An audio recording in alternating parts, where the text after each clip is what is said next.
And inherited $200 million. You know where Donald Trump would be right now? Selling watches in Manhattan.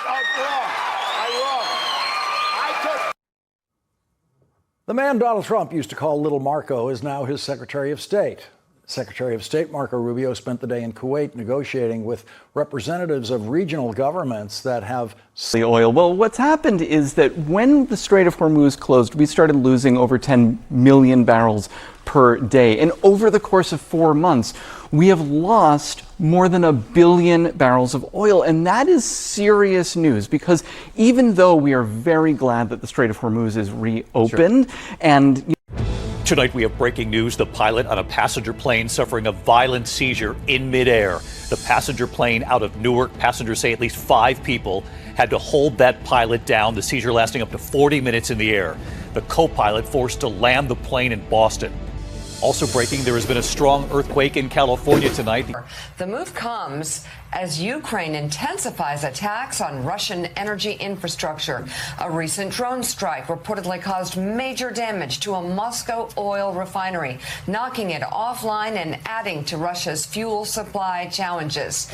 The Financial Times reports the Kremlin is increasingly whom he's pressing to build munitions faster, munitions that take years, not months, to build. The meeting comes 3 months after Trump met these CEOs, demanding they speed the production of missiles to replenish those fired in the Middle East. Trump invoked the Defense Production Act earlier this month after the Iran war exposed major ballots for that election.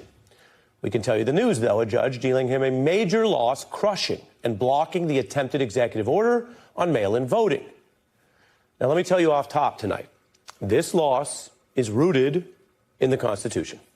The president has no power to change this. Not the current president. Country. Why does it seem like it's a party for him? Yeah, I think Tom Nichols had it exactly right there. I mean, I think great presidents would use this as an opportunity to unify the country and to elevate the country, really. And Donald Trump has clearly just using it to divide America and elevate himself.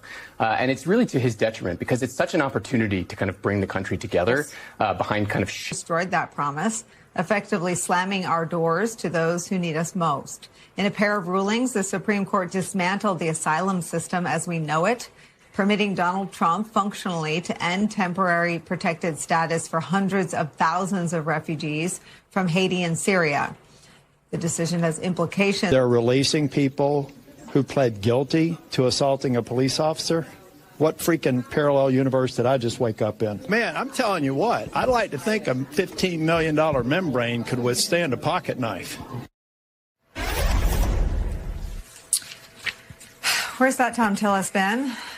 Flores, founder of Securing America's Promise and former DHS official and White House advisor in the Obama and Biden administrations, along with Amanda Carpenter, writer and editor at Protect Democracy. Melissa, what is at stake with these rulings?